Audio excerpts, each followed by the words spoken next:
Welcome to the deep dive. Today we're looking into a really interesting BBC piece from, well, last May. The one about Ibrahim Traore, Burkina Faso's leader. Exactly. It explores his surprising popularity. It seems it's not just local, it's resonating much wider. Yeah, across Africa and maybe even further. So our goal here is really to try and unpack why. Why is his message, hitting home with so many people?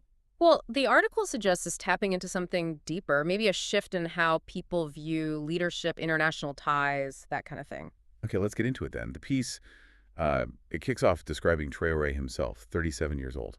Right, and the image, the beige fatigues, the red beret, it's very deliberate. It definitely projects something. Yeah. Like a Pan-Africanist stance, maybe? Yeah. Standing against Western influence? That seems to be the impression, rejecting that sort of traditional Western-aligned model, embracing something more, well, revolutionary. And it seems to be working, doesn't it? The article compares him to Thomas Sankara. Africa's Che Guevara, yeah. That's a powerful comparison. It is. And it quotes Beverly Oceang from Control Risks, saying people in places like Kenya, politicians, authors are calling him the man. Wow. That's quite something. It really is. And Ochieng points to the context, right? This widespread questioning of relationships with the West.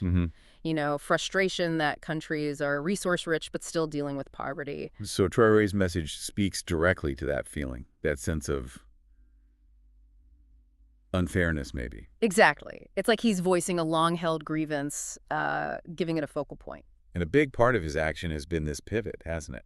Ditching France. Former colonial power, yeah. And building this strong alliance with Russia, even bringing in a Russian paramilitary brigade. That's a major move. Huge geopolitical signal. No ambiguity there. And it's not just foreign policy. The economics are changing, too.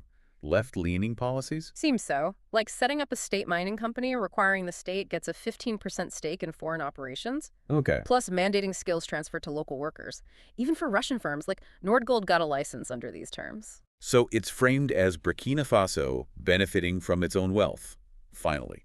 Pretty much. Building a gold refinery, creating national gold reserves.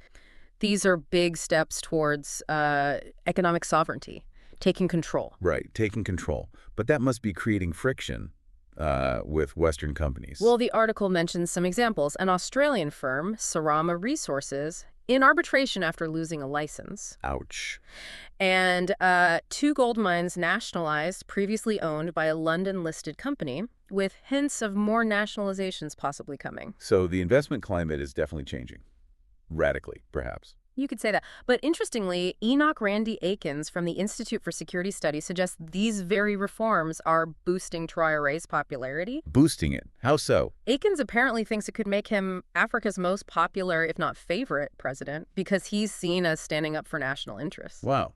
Africa's favorite president. Yeah. That's a bold statement. It is. So you put it all together, the anti-Western rhetoric, the Russia alliance, these economic moves, it all seems to strike a chord with people across the continent who are critical of those post-colonial dynamics, that feeling of not getting a fair share. Right. It clearly resonates. Which leaves us with a pretty big question, doesn't it? What's that? Well, with his popularity growing and these really fundamental shifts happening, alliances, economics, what are the long-term implications for the region, for Africa's ties with the West, and, with powers like Russia? Yeah. What does this all mean down the road? It certainly gives you something to chew on.